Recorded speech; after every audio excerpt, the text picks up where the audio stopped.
بسم الله الرحمن الرحيم إن الحمد لله نحمده ونستعينه ونستغفره ونعوذ بالله من شرور أنفسنا وسيئات أعمالنا من يهده الله فلا مضل له ومن يضلل فلا هادي له أشهد أن لا إله إلا الله وحده لا شريك له وأشهد أن محمدا عبده ورسوله اللهم صل على محمد وعلى آل محمد كما صليت على إبراهيم وعلى آل إبراهيم إنك حميد مجيد اللهم بارك على محمد وعلى آل محمد كما باركت على إبراهيم وعلى آل إبراهيم إنك حميد مجيد أعوذ بالله من الشيطان الرجيم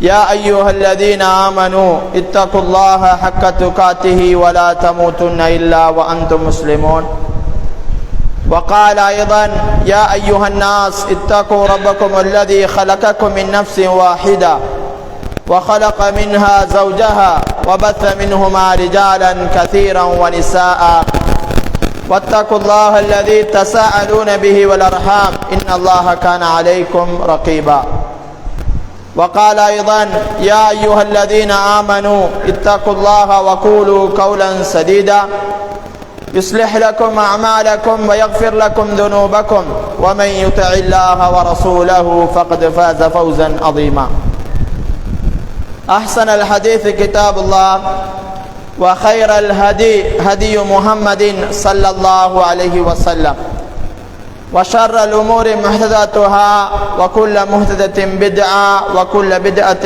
ضلالة وكل ضلالة في النار فيا عباد الله أوصيكم أولا بتقوى الله ألا إن التقوى تنجيكم من النار وتدخلكم في الجنة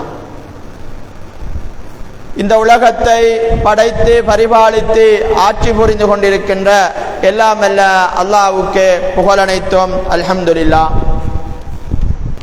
அவன் தனித்தவன், இணை துணையற்றவன், சர்வ வல்லமை படைத்தவன் என உள்ளத்தினால் உறுதி கொண்டோ நாவினால் சாட்சி பகர்கிறேன்.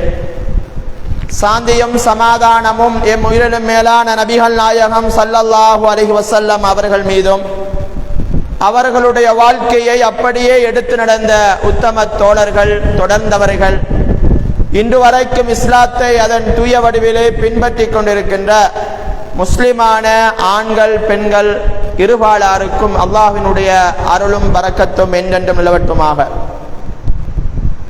அல்லாஹ்வுக்கு சுப்ஹானஹு வ தஆலா தயார்படுத்தியிருக்கக்கூடிய சுவனத்தின் மீது ஆசை வைத்து அல்லாஹும் அல்லாஹ்வுடைய தூதரும் இவைகளை எல்லாம் எங்களுக்கு எடுத்து நடக்குமாறு கட்டளையிட்டு இருக்கின்றார்களோ மௌத்துக்கு முன்னிருக்கக்கூடிய வாழ்க்கையில் முடியுமான வரை எடுத்து நடக்குமாறும் அல்லாஹ்வுக்கு சுப்ஹானஹு வ தஆலா தயார்படுத்தியிருக்கக்கூடிய நரகத்தையும் அதனுடைய வேதனைகளையும் பயந்து அல்லாஹும் அல்லாஹ்வுடைய தூதரும் இவைகளையெல்லாம் விட்டு தவிர்ந்து ஒதுங்கி நடக்குமாறு கட்டளையிட்டு இருக்கின்றார்களோ எங்களுடைய வாழ்க்கையில் முற்றுமுழுதாக அவைகளை தவிர்ந்து நடக்குமாறு உங்களை வேண்டிக் கொண்டவனாக.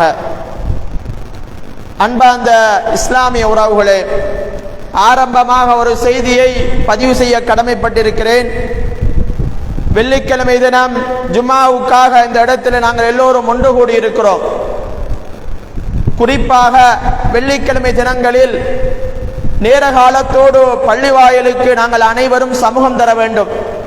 நாங்கள் எல்லோரும் பழகி இருப்பது எப்படி போனாலும் 1 மணிக்குத்தான் ஜும்மா முடியும்.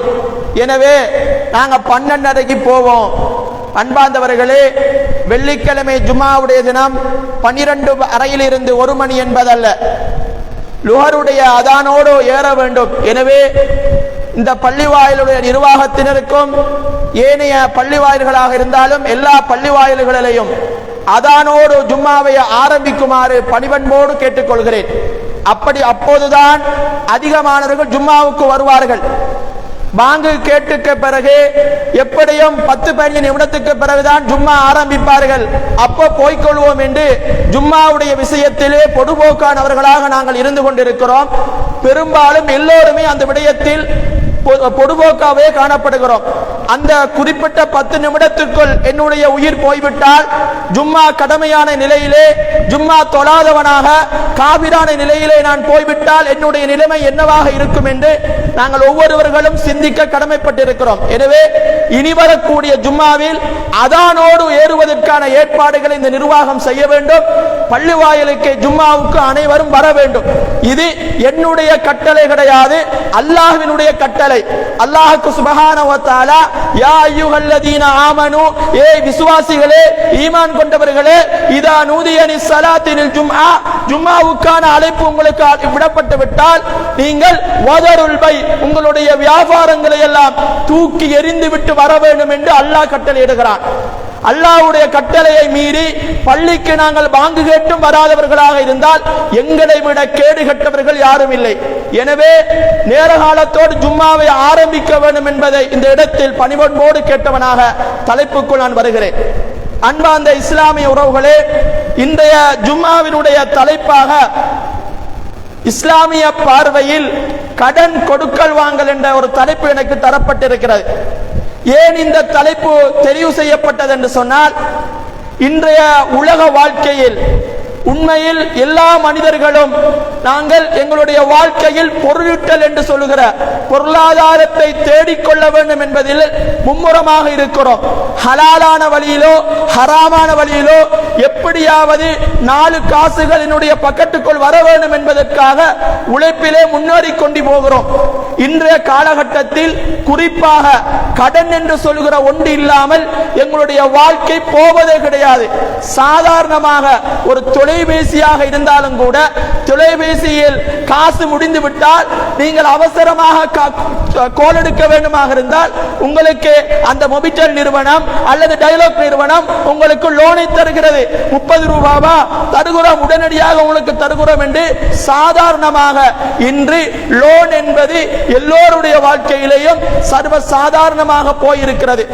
சில பேர்கள் என்ன செய்கிறார்கள் என்றால் லோனை எடுக்கிறார்கள், மீண்டும் கொடுக்க வேண்டும் என்ற உணர்வே இல்லாதவர்களாக சுத்தி தெரிகிறார்கள். எனவே கடன் சம்பந்தமாக இஸ்லாம் எங்களுக்கு என்ன சொல்ல வருகிறது என்பதை நாங்கள் தெரிந்து கொள்ள வேண்டும். அல்லாஹ்வினுடைய தூதர் ஸல்லல்லாஹு அலைஹி வஸல்லம் அவர்கள் கடன் சம்பந்தமாக அவருடைய வாழ்க்கையில் எப்படி நடந்திருக்கிறார்கள் என்பதை நாங்கள் அறிந்து கொள்ள வேண்டும். அன்பார்ந்தவர்களே, இஸ்லாமிய மார்க்கம் வெறுமனையே தொழுகையையும் நோன்பையும் ஜகாத்தையும் என்று வெறுமனையே இபாதத்தை மாத்திரம் செய்யுங்கள் என்று எங்களுக்கு சொல்லித் தரவில்லை. இஸ்லாமிய மார்க்கம் அடிப்படை முதல் அரசியல் வரை எல்லா விடயத்தையும் எங்களுக்கு தெளிவாகவே பேசியிருக்கிறது. அல்லாஹ்வினுடைய தூதர் ஒருமுறை சொன்னார்கள், ஒரு மனிதர் தன்னுடைய மனைவியோடு வீடு கூடுவதும் சதக்கா என்று சொன்னார்கள். அந்த நேரத்திலே ஒரு சஹாபி கேட்கிறார், அல்லாஹ்வுடைய தூதரே, அந்த மனிதர் தன்னுடைய இச்சையைத்தானே தன்னுடைய மனைவியிடத்திலே அவர் கழிக்கிறார், இது சதக்காவா என்று கேட்ட நேரத்திலே, இதுவும் இபாதத்தா என்று கேட்ட நேரத்திலே அல்லாஹ்வினுடைய தூதர் சொன்னார்கள், அவர் தவறாக நடந்து கொண்டால் அது பாவமாக போகும் அல்லவா, எனவே சரியான முறையில் அவர் செய்து கொள்கிற போது அது இபாதத் என்று சொன்னார்கள். இப்படி எங்களுடைய வாழ்க்கையில் எல்லா இடத்திலேயும் இபாதத்தாக பேசுகிறது. இந்த அடிப்படையில் தான் கடன் என்று சொல்வதையும் கூட இஸ்லாம் ஒரு இபாதத்தாக பேசிக் கொண்டிருக்கிறது. கடன் கொடுக்கல் வாங்கல் என்பது ஒரு இபாதத்தாக இஸ்லாம் பேசுகிறது. எந்த அளவுக்கு என்று சொன்னால், அல்லாஹ்வினுடைய தூதர் கடன் கொடுத்தவர் பெருந்தன்மையோடு நடந்து கொள்வதை கூட இஸ்லாம் சதக்கா என்று சொல்கிற அளவுக்கு ஒரு இபாதத்தாக கடன் கொடுக்கல் வாங்கல் என்பதை இஸ்லாம் எங்களுக்கு கற்றுத்தருகிறது. அல் குர்ஆனிலே சூரா பக்ராவிலே நீங்கள் பிரட்டி பார்க்கலாம். குறிப்பாக 4-5 பக்கங்களுக்கு இஸ்லாமிய பொருளாதாரத்தை பற்றி, ஒரு மனிதன் வியாபாரம் எப்படி செய்ய வேண்டும், ஒரு மனிதன் வட்டியோடு தொடர்பு வரக்கூடாது, ஒரு மனிதன் ஒரு பொருளை அடைமானம் வைக்க வேண்டுமாக இருந்தால் எப்படி அதில் நடந்து கொள்ள வேண்டும் என்று எல்லா இடங்களையும் இஸ்லாம் தெளிவாகவே பேசுகிறது. பொருளாதாரத்தை பொருளீட்டலை பற்றி தெளிவாகவே சூரா பக்ராவிலே 4-5 பக்கங்களுக்கு இஸ்லாம் பேசுகிறது. அன்பிற்கினிய இஸ்லாமிய உறவுகளே, அதாவது சூரா பக்ராவினுடைய 282வது வசனம், அந்த வசனத்துக்கு தஃப்சீர் ஆசிரியர்கள் சொல்லுகிற பேரு ஆயத்து தைன். தைன் பற்றி, கடன் பற்றிய வசனம், கடனை பற்றி பேசுகிற வசனம். அல் குர்ஆனிலே மிக நீண்ட வசனமாக, அல் குர்ஆனிலே மிக நீண்ட வசனமாக இருப்பது கடன் பற்றிய வசனம் தான். ஒரு பக்கத்திற்கு அல்லாஹ் ஒரு வசனத்தை பற்றி பேசுகிறார் என்றால், ஒரு விடயத்தை பற்றி பேசுகிறார் என்றால், இந்த கடன் எவ்வளவு முக்கியமான ஒன்றாக இருக்கிறது. எங்களுடைய வாழ்க்கையில் இன்று கடனை அதிகமானவர்கள் எடுக்கிறோம். தேவையானவர்களும் எடுக்கிறார்கள், தேவை அற்றவர்களும் எடுக்கிறார்கள், வசதியானவர்களும் எடுக்கிறார்கள். உண்மையிலேயே வசதியானவர்கள் தங்களுடைய வாழ்க்கையை மேலும் மெருகூட்ட வேண்டும் என்பதற்காக வாழ்க்கையில் கடன் எடுக்கிறார்கள். ஆனால் அதைவிட ஏழைகள் தன்னுடைய அன்றாட நடைமுறைகளை, தன்னுடைய அன்றாட வேலைகளை செய்வதற்கும் கடன் எடுக்கிறார்கள். இந்த கடன் கொடுக்கல் வாங்கல் எப்படி நடைபெறுகிறது என்பதை நாங்கள் சற்று சிந்திக்க கடமைப்பட்டிருக்கிறோம்.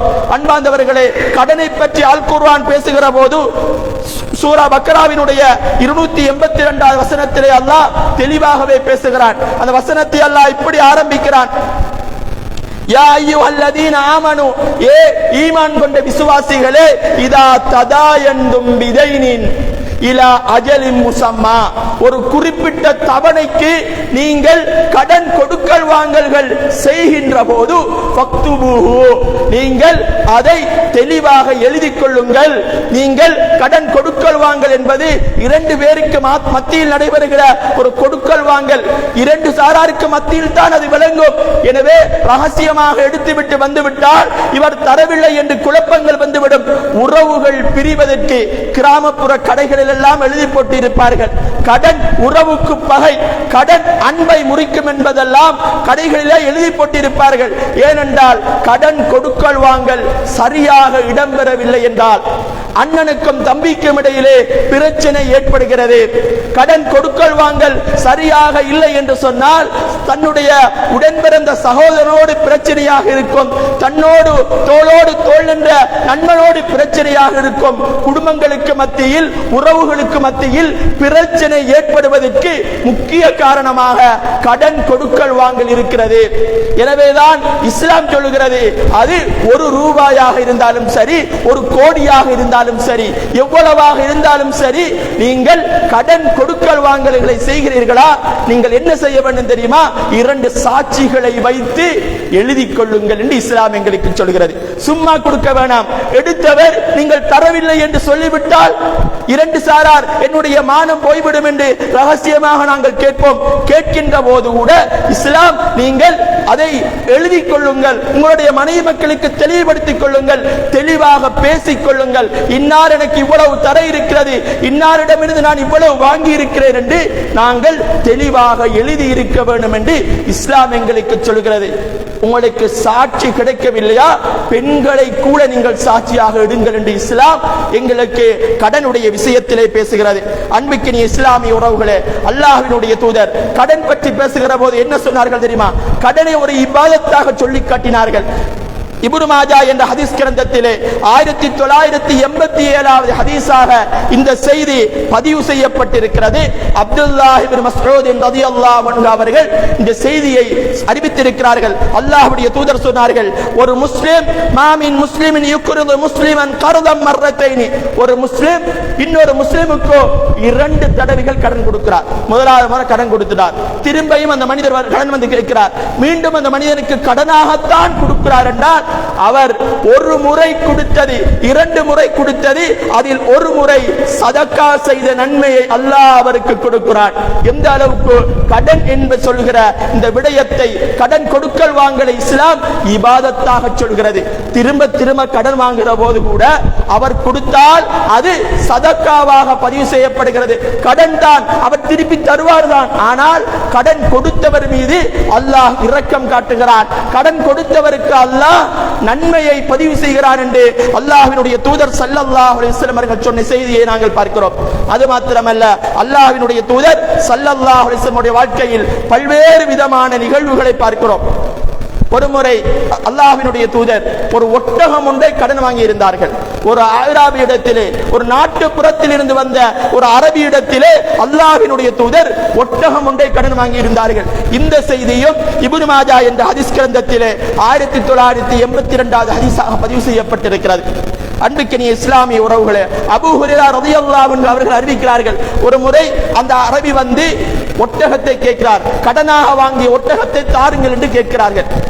அல்லாஹ்வுடைய தூதர் தன்னுடைய தோழருக்கு சொல்கிறார்கள், ஒட்டகம் இருந்தால் அதே அளவுக்கு, அதே சைஸுக்கு, அதே வயசுடைய ஒரு ஒட்டகம் இருந்தால் பாருங்கள் என்று சொல்கிறார்கள். அன்பார்ந்தவர்களே, அல்லாஹ்வுடைய தூதருக்கு சொல்லப்படுகிறது, நீங்கள் வாங்கிய அந்த ஒட்டகத்தை விட, நீங்கள் கடனாக வாங்கிய அந்த ஒட்டகத்தை விட பெருமையிலே, அளவிலே, வயதிலே கூடிய ஒரு ஒட்டகம் தான் இருக்கிறது. உங்களுடைய ஒட்டகத்தினுடைய பெருமதியை விட, நீங்கள் வாங்கிய ஒட்டகத்தினுடைய பெருமதியை விட கூடுதலான பெருமதியுடைய ஒட்டகம் இருக்கிறது. என்ன செய்ய என்று கேட்கிறார்கள். அல்லாஹ்வுடைய தூதர் சொன்னார்கள், அதை கொடுங்கள் என்று சொன்னார்கள். அந்த பெருமதி வாய்ந்த கூடிய ஒட்டகத்தை கொடுங்கள் என்று சொல்லப்பட்டு சொன்னார்கள். இன்ன ஹியாரக்கும் அஹாசினுக்கும் கதாஅன், உங்களில் சிறந்தவர் யார் தெரியுமா? கடனை வாங்கி அதை அழகான முறையில் திருப்பி கொடுப்பவர். கடனை வாங்கிறது மாத்திரமல்ல, கொடுப்பது கூட இபாதத்தாக இஸ்லாம் சொல்கிறது. அன்பார்ந்தவர்களே, இந்த விடயத்தில் சரியாக புரிந்து கொள்ள வேண்டும். ஒருவர் உதாரணமாக 10,000 ரூபாய் கடன் வாங்குகிறார் என்றால், அவர் இன்னொருவருக்கு உதாரணமாக அவசரமான நிலையிலே எனக்கு தந்துதவினார் என்று திரும்பி கொடுக்கிற போது இவர் மனமுவந்து கூடுதலாக கொடுத்தால், 10,000 விட கூடுதலாக மனமுவந்து கொடுத்தால் வட்டி கிடையாது. நன்றாக புரிந்து கொள்ள வேண்டும். கடன் வாங்குகிற போதே நான் 10,000 ரூபாய் தாரேன், நீங்க எனக்கு 12,000 ரூபாய் தரணும் என்று நிபந்தனை இடப்பட்டால் வட்டி. நன்றாக புரிந்து கொள்ளுங்கள். இஸ்லாம் கடனை அழகாக கொடுக்க வேண்டும் என்று சொல்வதற்கும் வட்டிக்கும் வித்தியாசத்தை எங்களுக்கு காட்டித் தருகிறது. வட்டி என்பது கடன் வாங்குகிற போதே உடன்படிக்கை செய்கிறோம். கடன் வாங்குகிற போதே உடன்படிக்கை செய்கிறோம். நான் 10,000 ரூபாய் தாங்க, நான் திருப்பி தார நேரம் உங்களுக்கு 12,000 ரூபாய் தருவேன் என்ற உடன்படிக்கையோடு நாங்கள் கொடுக்கல் வாங்கல் செய்தால் அந்த கடன் கொடுக்கல் வாங்கல் வட்டி. ஆனால் இந்த மனிதர் எனக்கு இக்கட்டான நிலைமையிலே உதவி விட்டார என்று இந்த மனிதன் மனமுவந்து அந்த மனிதனுக்கு மேலதிகமாக கொடுத்தால் அது வட்டி கிடையாது, அவர் சிறந்தவர் என்று இஸ்லாம் எங்களுக்கு கற்றுத் தருகிறது. அன்பிற்கினிய இஸ்லாமிய உறவுகளே, அல்லாஹ்வினுடைய தூதர் ஸல்லல்லாஹு அலைஹி வஸல்லம் அவர்கள் ஒரு மனிதன் கடன் வாங்குகிற போது எப்படியான நிலையிலிருந்து கடன் வாங்க வேண்டும், அவருடைய மனநிலை எப்படியான மனநிலையில் இருக்க வேண்டும் என்று எங்களுக்கு இஸ்லாம் கற்றுத் தருகிறது. ஒரு மனிதர் கடன் வாங்குகிற போது இவருக்கு ஆப்பு வைக்கத்தான் வேணும்.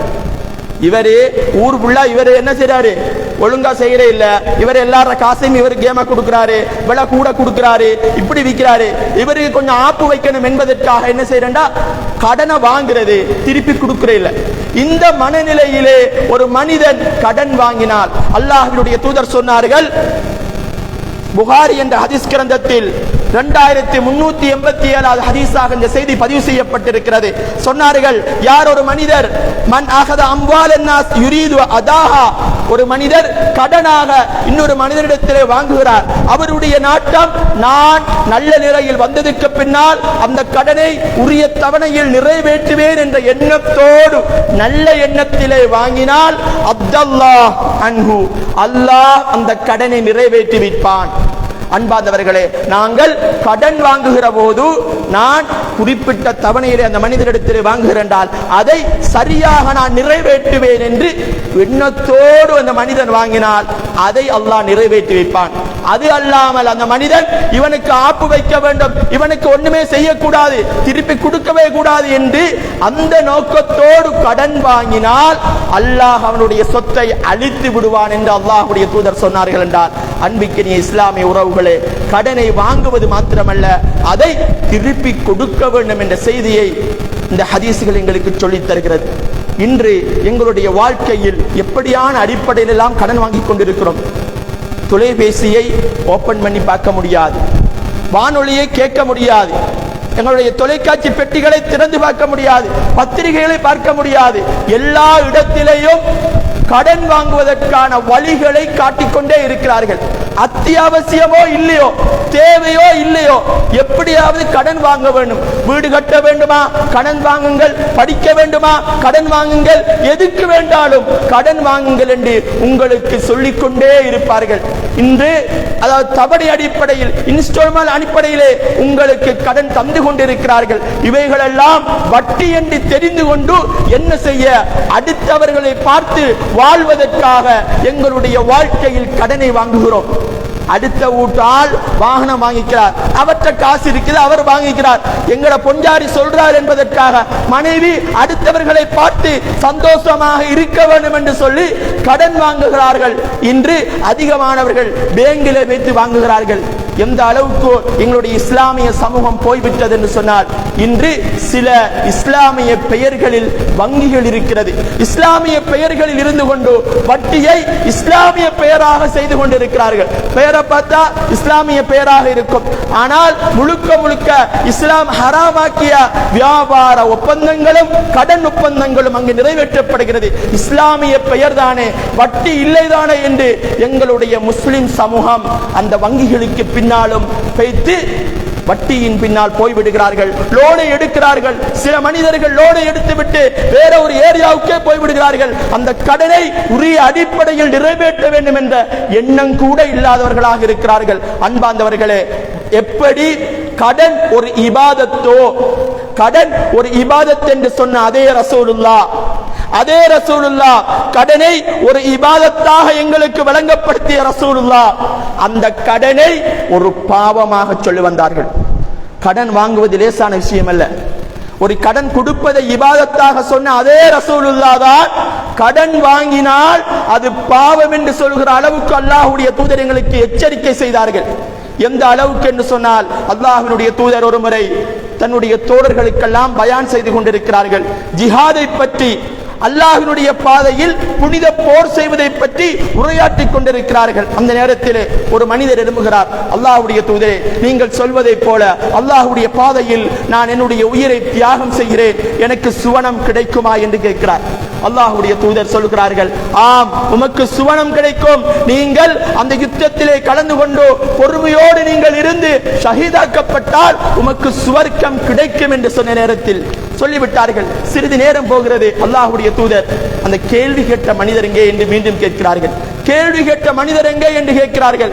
உடனே அந்த மனிதர், அல்லாஹ்வுடைய தூதரே, இதோ நான் இந்தா இருக்கிறேன் என்று சொன்ன நேரத்திலே அல்லாஹ்வுடைய தூதர் சொன்னார்கள், இப்பொழுது ஜிப்ரீல் என்னிடத்திலே வந்தார். வந்து ஒரு சட்டத்தை சொல்லிவிட்டு போனார். என்ன தெரியுமா? அவரிடத்தில் கடன் இருந்தால் அந்த கடனோடு அவர் மரணித்து விட்டால், ஷஹீதாக இருந்தாலும் அவருடைய பாவம் மன்னிக்கப்படாது. கடன் வாங்கி கடனை நிறைவேற்றாவிட்டால் பாவம் என்று இஸ்லாம் சொல்கிறது. காரணம், இன்னொருவருடைய சொத்து, இன்னொருடைய உரிமை, இன்னொருடைய வாரிசுரிமை என்னிடத்திலே இருந்து கொண்டிருக்கிறது. கடன் என்பது எனக்கு சொந்தமானதல்ல, நான் அடுத்தவருக்கு தருகிறேன் என்று வாங்கியது. அடுத்தவருடைய உரிமை என்னிடத்திலே இருந்து கொண்டிருக்கிறது.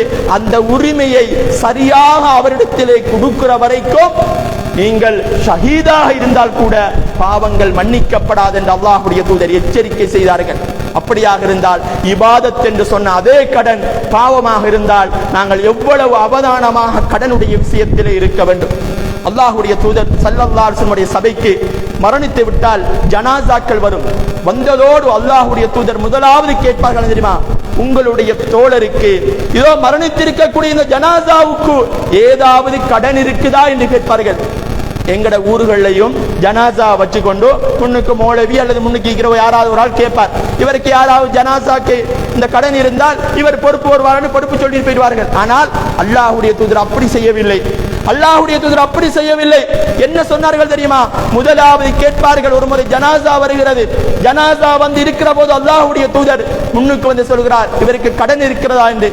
அப்பொழுது சொல்லப்படுகிறது, ஆம், அவருக்கு கடன் இருக்கிறது. அல்லாஹ்வுடைய தூதருடைய பதிலை பாருங்கள்.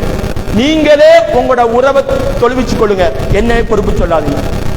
ரசூலுல்லாஹ் துஆ கேட்டால் பாவங்கள் மன்னிக்கப்படும்.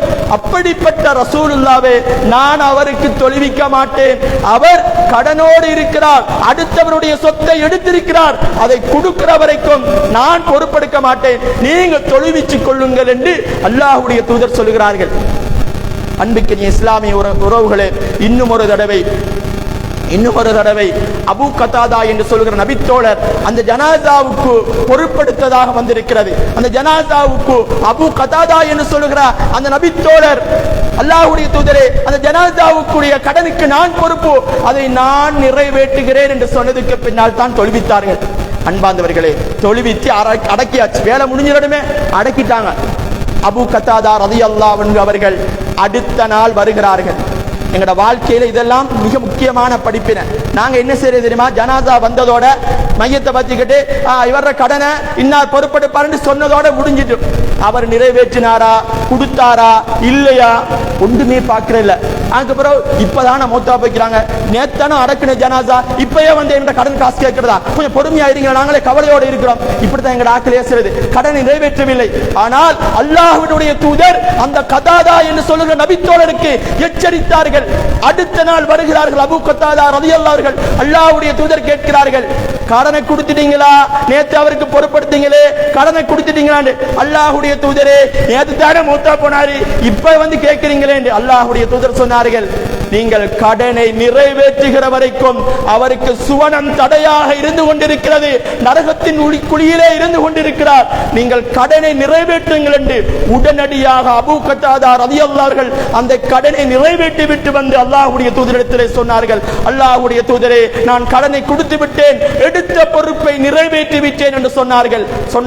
இப்பொழுதுதான் அவருடைய கபர் சுவன பூஞ்சோலையாக மாறி இருக்கிறது என்று சொன்னார்கள். அன்பிற்கினிய இஸ்லாமிய உறவுகளே, ஜனாசாவை வைத்துக் கொண்டு ஏதோ பெருமைக்காக அவருடைய ஜனாசாவில் நான் பொறுப்படுத்தேன் என்று பெருமை பாராட்டுவதற்காகத்தான் இன்றைய உலகத்திலே எங்களுடைய முஸ்லிம் சமூகம் அவர்கள் கடனை நான் பொறுப்படுத்திக்கிறேன் பெருமையாக மையத்துக்கு முன்னால் 4 பேருக்கு முன்னால் சொல்லுகிறார்கள்.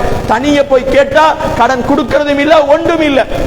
அன்பார்ந்தவர்களே, கடன் கொடுக்கல் வாங்கல் என்பது மிகவும் பாரதூரமான குற்றம் என்பதை அல்லாஹ்வினுடைய தூதர் எங்களுக்கு அதிகம் எச்சரித்தார்கள். எந்த அளவுக்கு என்று சொன்னால், வாரிசுரிமை சட்டம் கூட நிறைவேற்ற முடியாது கடனை நிறைவேற்றுகிற வரைக்கும். பாப்பா மௌத்தா போய்த்தாரு, பாப்பாக்கு கடன் இருந்தால் அந்த பிள்ளைகள் சொத்தை எடுக்க முடியாது கடனை கொடுக்கிற வரைக்கும். சூரா நிசாவினுடைய 11வது 12வது வசனத்திலே அல்லாஹ் சொல்லி காட்டுகிறான், யூசிக்குமுல்லாஹு ஃபீ அவுலாதிக்கும் லித்தக்கரி மிஸ்லு ஹல்லில் உன்சையைன் என்று வாரிசுரிமையை பற்றி அல்லாஹ் பேசிக் கொண்டு வருகிற போது அல்லாஹ் சொல்லுகிறான், அவர்களில் வாக்களிக்கப்பட்ட அவர்கள் வசியத்து செய்த வசியத்துகளும் கடன்களும் இருக்கின்ற போது அதை நிறைவேற்றிக்க பிறகுதான் உங்களோட வாப்பாட சொத்தை பிரிக்கலாம், உங்களோட உம்மாட சொத்தை பிரிக்கலாம், நாடாட சொத்தை பிரிக்கலாம். முதலில் கடனை கொடுங்கள் என்று குர்ஆன் பேசிக் கொண்டிருக்கிறார். அன்பிற்கினிய இஸ்லாமிய உறவுகளே, கடன் என்பது பாரதூரமான ஒரு குற்றம் என்பதை மறந்துவிடக் கூடாது. அன்பார்ந்தவர்களே, அல்லாஹ்வுடைய தூதர் ஒருமுறை என்ன சொன்னார்கள் தெரியுமா? அல்லாஹ்வுடைய தூதர் சொன்னார்கள், சஹாபாக்களோடு இருந்து கொண்டிருக்கிற போது தன்னுடைய தலையை அப்படியே வானத்தின்பால் உயர்த்துகிறார்கள். அவர்களுடைய நெத்தியெல்லாம் வேட்க ஆரம்பிக்கிறது. உடனே அல்லாஹ்வுடைய தூதர் சொன்னார்கள், சுப்ஹானல்லாஹ் சுப்ஹானல்லாஹ், கடுமையான ஒரு சட்டம் இறங்கி இருக்கிறது, கடுமையான ஒரு சட்டம் இறங்கி இருக்கிறது என்று சொன்னார்கள். அல்லாஹ்வுடைய தூதரிடத்திலே சஹாபாக்கள் கேட்கிறார்கள், அல்லாஹ்வுடைய தூதரே, கடுமையான சட்டம் என்றால் என்ன? என்ன சட்டம் அப்பா அப்படி கடுமையா இறங்கிட்டு எங்களுக்கு சொல்லுங்க என்று கேட்ட நேரத்தில் அல்லாஹ்வுடைய தூதர் சொன்னார்கள், அல்லாஹ்வின் மீது ஆணையாக ஒரு மனிதர் இருக்கிறார், அல்லாஹ்வின் மீது ஆணையாக ஒரு மனிதர் இருக்கிறார். அந்த மனிதர் அல்லாஹ்வுக்காக தன்னுடைய உயிரை தியாகம் செய்து மரணித்து விட்டார், ஷஹீதாக்கப்பட்டு விட்டார். அல்லாஹ் அந்த மனிதனுக்கு உயிரை கொடுக்கிறான். மீண்டும் உலகத்திலே அந்த மனிதர் வாழுகிறார், மீண்டும் ஷஹீதாக்கப்படுகிறார், மீண்டும் அவருக்கு அல்லாஹ் உயிரை கொடுக்கிறான், மீண்டும் உலகத்திலே வருகிறார், மீண்டும் ஷஹீதாக்கப்படுகிறார். இப்படி பல விடுத்தங்கள் அல்லாஹ் உயிரை கொடுத்து மீண்டும் ஷஹீதாகி அல்லாஹ்வுக்காகவே அந்த மனிதர் வாழ்ந்து கொண்டிருக்கிறார். ஆனால் அவருக்கு சுவர்க்கம் தடையாக இருந்து கொண்டிருக்கிறது என்று சொல்லிவிட்டு சொன்னார்கள். கடன் தான் அவருக்கு தடையாக இருக்கிறது, அந்த கடனை அவருக்கு நிறைவேற்றாண்டால் அவர் சுவனம் போவார் என்று சொன்னார்கள் என்றால், அன்பார்ந்தவர்களே, கொஞ்சம் யோசித்து பாருங்கள். பேங்குகளில் கடன் எடுத்தவர்கள் எத்தனை பேர் நாங்கள் இருக்கிறோம்? தேவைக்கு வறுமையின் கோரப்பிடியில் இருக்கிற போது உணவுக்காக நாங்கள் கடன் வாங்கி இருக்கிறோமா, அல்லது மனைவி மக்களுடைய ஆசாபாசங்களுக்காக கடன் வாங்கி இருக்கிறோமா? நாங்கள் வட்டிக்கு கடன் வாங்கி இருக்கிறோமா அல்லது இபாதத்துக்காக கடன் வாங்கி இருக்கிறோமா? நாங்கள் ஒவ்வொருவர்களும் யோசிக்க வேண்டும். அன்பார்ந்தவர்களே, நான் ஆரம்பத்தில் சொன்னேனே, சாதாரணமாக போன்ல கூட நாங்கள் கடன் வாங்குகிறோம். எத்தனை பேர் அதை நிறைவேற்றுகிறோம்? அதில் கூட வட்டி தானே. 30 ரூபாய் தந்தால் 32 ரூபாய் உங்களுக்கு நீங்க எடுக்கிறீங்களே, இஸ்லாம் அனுமதிக்காத ஒரு முறை அங்கு நடைபெறுகிறது. ஆனால் அதெல்லாம் பாவமாக உணராமல் நாங்கள் இன்னும் இருந்து கொண்டிருக்கிறோம். அன்பார்ந்தவர்களே, இந்த உரை உங்களுக்கு கடன் பற்றிய ஒரு எச்சரிக்கையாக இருக்க வேண்டும். கடன் வாங்குவதற்கு முன்னால் பல முறை யோசியுங்கள். நான் கடன் வாங்குவது என்னால் நிறைவேற்ற முடியுமா? நான் கடன் வாங்குகிற செய்தி எனக்கு பிரயோசனமான ஒன்றாக இருக்கிறதா? இஸ்லாம் அனுமதித்த ஒன்றுக்கு நான் கடன் வாங்குகிறேனா? அன்பார்ந்தவர்களே, இப்படி ஒரு முறைக்கு பல முறை கடனை நீங்கள் யோசித்து வாங்கிக் கொள்ளுங்கள். கடனை சரியாக நீங்கள் நிலைநாட்ட வேண்டும். அன்பார்ந்த இஸ்லாமிய உறவுகளே, இறுதியாக ஒரு செய்தியை சொல்லி முடிக்கிறேன். அப்துல்லாஹ் இப்னு ஜுபைர் இப்னு அவ்வாம் என்று சொல்கிற ஒரு நபித்தோழர், அவர் அறிவிக்கக்கூடிய செய்தி, அவருடைய தந்தை ஜுபைர் இப்னு அவ்வாம் ரலியல்லாஹு அன்ஹு அவர்கள் சுவனத்துக்கு சொர்க்கத்துக்கு நன்மாராயம் கூறப்பட்ட சஹாபாக்களில் முதன்மையான ஒருவர். அபூபக்கர் ரலியல்லாஹுடைய மகள் அஸ்மா அவர்களை திருமணம் முடித்திருந்தார் இந்த ஜுபைர் இப்னு அவ்வாம். ரசூலுல்லாஹ்வுடைய காலத்தில் இவர்தான் மிக முக்கியமாக பொருட்களை எல்லாம் பாதுகாத்து வைக்கக்கூடிய பொறுப்புதாரியாக இருந்தார். இவர் கிட்டத்தட்ட மரணிக்கின்ற போது 28 லட்சத்துக்கும் அதிகமான கடன்கள் இவருக்கு இருந்ததாம். அது எல்லாம் இவர் தன்னுடைய தேவைக்காக வாங்கியதில்லை. பிறர் இவருக்கு நீங்கள் இதை பாதுகாப்பாக வைத்துக் கொள்ளுங்கள் என்று அடைமானமாக வைக்கிற போதெல்லாம் அவர் சொல்வாராம், அடைமானமாக ஒருவரிடத்தில் நாங்கள் பொருளை கொடுத்தால் அந்த அடைமானத்தை யூஸ் பண்ண முடியாது, எடுக்கிறவர் யூஸ் பண்ண முடியாது. ஆனால் கடனாக எடுத்தால் யூஸ் பண்ணலாம். எனவே ஜுபைர் இப்னு அவ்வாம் சொன்னாராம், நீங்க அடமானமா தர தேவையில்லை, கடனா தாங்க, நீங்க திருப்பி கேட்கிற நேரம் தருகிறேன். இப்படி எல்லாரும் கொண்டு அவரிடத்திலே கொடுத்த பொருட்களே லட்சக்கணக்கில் இவருக்கு கடன் ஆயிற்று. சிஃபின் யுத்த நேரம், ஜமல் யுத்த நேரம், அலி ரலியல்லாஹுடைய ஆட்சி காலத்தில் அலி ரலியல்லாஹு அவர்களுக்கும் அதே போன்று ஆயிஷா ரலியல்லாஹுடைய தலைமையிலும் 2 சாராரும் யுத்தத்திற்காக தயாராகி கொண்டிருக்கிற அந்த இரவிலே தன்னுடைய மகன் அப்துல்லாவை கூப்பிடுகிறார் ஜுபைர் ரலியல்லாஹு அவர்கள். மகனே, எனக்கு இவ்வளவு சொத்துக்கள் கடனாக இருக்கிறது, எனக்கு இந்த இடத்துல இந்த பூமி மட்டும்தான் எந்த பேரில சொத்தா இருக்குது, வேற ஒன்றும் இல்லை, நீங்கள் கடனை நிறைவேற்றி விட வேண்டும் என்று தன்னுடைய மகனுக்கு வசியத்தாக செய்கிறார். அன்பார்ந்தவர்களே, ஒவ்வொரு பிள்ளைகளும் தன்னுடைய தகப்பனுடைய கடனை நிறைவேற்ற வேண்டும். தன்னுடைய தகப்பன் யார் யாரிடத்திலே கடன் வாங்கி இருக்கிறார் என்ற அந்த லிஸ்ட் எங்களுக்கு தெரிந்திருக்க வேண்டும். என்னுடைய தாய் என்னை வளர்ப்பதற்காக யார் யாரிடத்தெல்லாம் கடன் வாங்கி இருக்கிறார்கள், தேவைக்கு வாங்கி இருக்கிறார்களா, அனாவசியமாக வாங்கி இருக்கிறார்கள் என்று ஒவ்வொரு பிள்ளைகளுக்கும் சொல்லிக் கொடுங்கள்.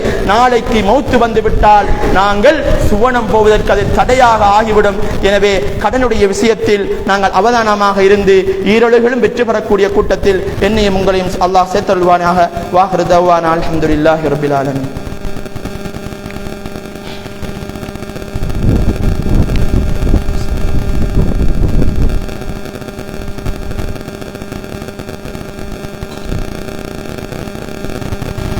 அல்ஹம்துலில்லாஹ் ஸலாத்து வஸ்ஸலாமு அலா ரசூலில்லாஹ் வ அலா ஆலிஹி வ ஸஹ்பிஹி வ மன் தபியஹும் பி இஹ்சானின் இலா யௌமித்தீன். அம்மா பஅத்.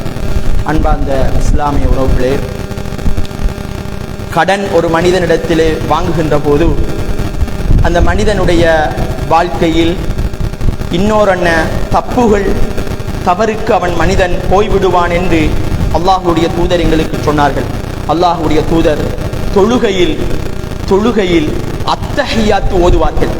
அத்தஹியாத்தின் இறுதியில் அல்லாஹ்வுடைய தூதர் ஒவ்வொரு தொழுகையிலேயும் அல்லாஹும்ம இன்னி அஊது பிக மினல் மஅஸமி வல் மக்ரப், யா அல்லாஹ் கடனில் இருந்து என்னை பாதுகாத்து விடு, யா அல்லாஹ் கடனில் இருந்து என்னை பாதுகாத்து விடு, அந்த கடனினுடைய தீமையிலிருந்து என்னை பாதுகாத்து விடு.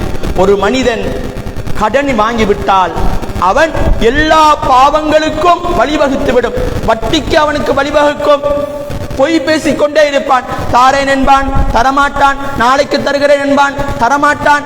வாக்களித்தால் மாற்றம் செய்கிற முனாஃபிக்கினுடைய தன்மைக்கு அவன் போய்விடுவான் என்றுதான் அல்லாஹ்வினுடைய தூதர் கடன் சம்பந்தமாக எங்களுக்கு எச்சரித்தார்கள். அன்பான இஸ்லாமிய உறவுகளே, கடன் என்று சொன்னால் நாங்கள் எல்லோரும் யோசித்துக் கொண்டிருப்பதே ஒரு ஆள்கிட்ட காசு வாங்குறதும் காசை கொடுக்கிறதும், அது மாத்திரம் கடன் அல்ல, அது மாத்திரம் கடன் அல்ல. கடன் என்று சொன்னால் அல்லாஹ்வுடைய தூதரிடத்திலே ஒரு பெண்மணி சொல்கிறார், அல்லாஹ்வுடைய தூதரே, என்னுடைய தாய் ஹஜ்ஜை நேர்ச்சை செய்த நிலையில் மரணித்து விட்டால் அந்த ஹஜ்ஜை நான் நிறைவேற்றணுமா என்று கேட்ட நேரத்திலே அல்லாஹ்வுடைய தூதர் சொன்னார்கள், கடன் இருந்தால் நீங்கள் எப்படி நிறைவேற்றுவீர்களோ அதுபோல ஹஜ் என்பது அல்லாஹ்வுக்கு கொடுக்க வேண்டிய கடன், அதை நிறைவேற்றுங்கள் என்று சொன்னார்கள். அப்படியாக இருந்தால் வாக்களித்தால் நிறைவேற்றுவது கடனுடைய மிக முக்கியமான ஒன்று. ஒரு மனிதன் ஒரு பொருளை தருகிறேன் என்று வாக்களித்து விட்டால் அதை நிறைவேற்றுவது என்பது கடனாகவே இருந்து கொண்டிருக்கும். அதை நிறைவேற்றுகிற வரைக்கும் அவர் கடனாளியாகவே இருப்பார். அன்பார்ந்தவர்களே, யாரும் கோபிக்க வேண்டாம். நான் ஒரு செய்தி இந்த இடத்தில் ஞாபகப்படுத்துகிறேன். வாக்களித்து மாற்றம் செய்தால் கடனாளிகளாக, முனாஃபிக்குகளாக நாங்கள் மாறிவிடுகிறோம் என்று அல் குர்ஆன் ஹதீஸ் எங்களுக்கு சொல்லிக் கொண்டிருக்கிறது. நாங்கள் ஒவ்வொருவர்களும் வாக்களித்திருக்கிறோம். இந்த மஸ்ஜித் உஸ்மான் இப்னு அஃபான் நிர்வாகத்திற்கு நாங்கள் உங்கள் பள்ளியினுடைய நிர்வாகிகளாக, உங்கள் பள்ளியினுடைய உறுப்பினர்களாக நாங்கள் சேருகிறோம். உங்களுக்கு மாதம் 300 ரூபாய் வரியாக தருகிறோம் என்று வாக்களித்திருக்கிறோமா இல்லையா? வாக்களித்திருக்கிறோமா இல்லையா? அன்பார்ந்தவர்களே, வந்த வரி காசை எத்தனை பேர் சரியாக கட்டிக் கொண்டிருக்கிறோம்? நாங்கள் எல்லோரும் நினைத்துக் கொண்டிருக்கிறோம் அந்த வரி காசு ஏதோ என்னுடைய நன்கொடை என்று நாங்கள் நினைத்துக் கொண்டிருக்கிறோம். அன்பார்ந்தவர்களே, நன்கொடை என்பது வாக்களிக்காமல் கொடுப்பது நன்கொடை. நன்றாக புரிந்து கொள்ளுங்கள். வாக்களிக்காமல் கொடுப்பது நன்கொடை. நீங்கள் உடன்படிக்கை செய்து வாக்களித்து மாசம் 300 ரூபாய் தருகிறேன் என்று உடன்படிக்கையோடு நீங்கள் கொடுத்திருக்கிறீர்கள் என்றால் கடனோடு நீங்கள் பள்ளியிலே இருக்கிறீர்கள். நீங்கள் மரணித்து விட்டால் பள்ளி வாயிலுக்கு கடனோடு